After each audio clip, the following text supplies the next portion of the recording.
my name is Aliyah Parker, and today I'm going to be doing my informational interview video with Mr. Thomas Blaylock. If you can tell us about yourself and what you do. Well, first of all, thank you, Aliyah, for having me on your interview. And well, my name is Thomas Blaylock, and I am an entrepreneur. I'm actually in the mortgage lending industry. And if you would like to know more about the mortgage lending industry, definitely visit my website, www.blaylockyourloan.com. That's www.blaylockyourloan.com. Okay. All right. So I have a few questions for you, just about your career fit and what you do. So if you could start off by telling us, why did you select the career fit that you selected?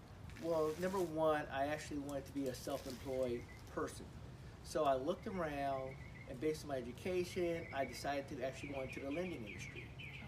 And that's why I chose it, just for the independence and also the opportunity to make a great living for my family, and to actually have the flexibility of a schedule to do the things I wanted to do. Okay, okay. So what education did you need to become self-employed? Okay, in the lending industry, some of the educational courses that I had to take a lot of math classes in order to be in the lending industry. And also I had to take a lot of speech courses, whether it was public speaking or individual interview classes. And it definitely helps in this industry. Right, okay. So if you can tell us a little bit more about what it means to be self-employed or to be an entrepreneur? Well, the biggest thing that comes out of being an entrepreneur is that you have the flexibility to go out there and create the lifestyle in which you want, but also understand that you have no parachute, meaning your income is based on your own efforts. So basically, you can work as hard as you can in order to make the lifestyle in which you would like.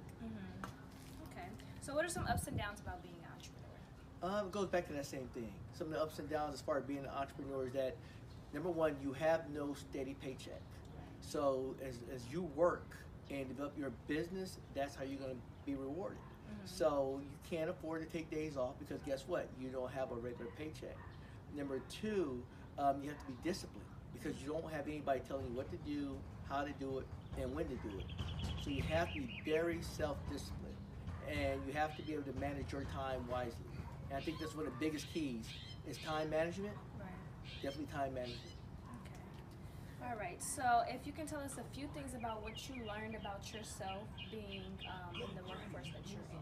Well, one of the biggest things that I learned from being in the mortgage industry as far as being an entrepreneur is that you have to continually learn.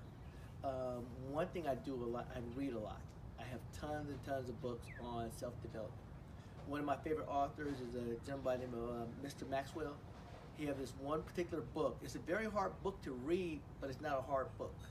What I mean by that is this book makes you take a look at yourself and evaluate yourself. It's like looking at yourself through the mirror.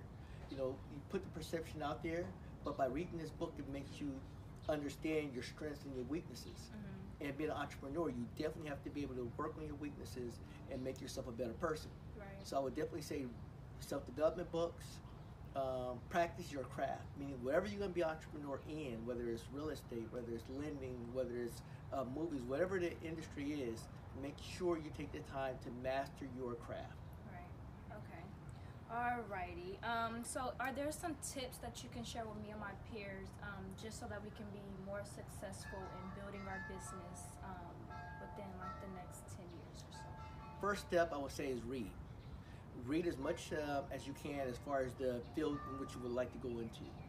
Make sure you don't let fear stop you. You can't be afraid of failure. The best way to learn is to fail. Fail forward is how I call it. Falling forward. Number three, just don't be afraid of stepping outside your comfort zone. Use fear as a motivational tool. So if you don't like public speaking, take some public speaking classes and actually get out there and try it. It's okay to fail, but the worst thing is not trying. Don't let fear hold you back. Alrighty. So that about sums up our interview.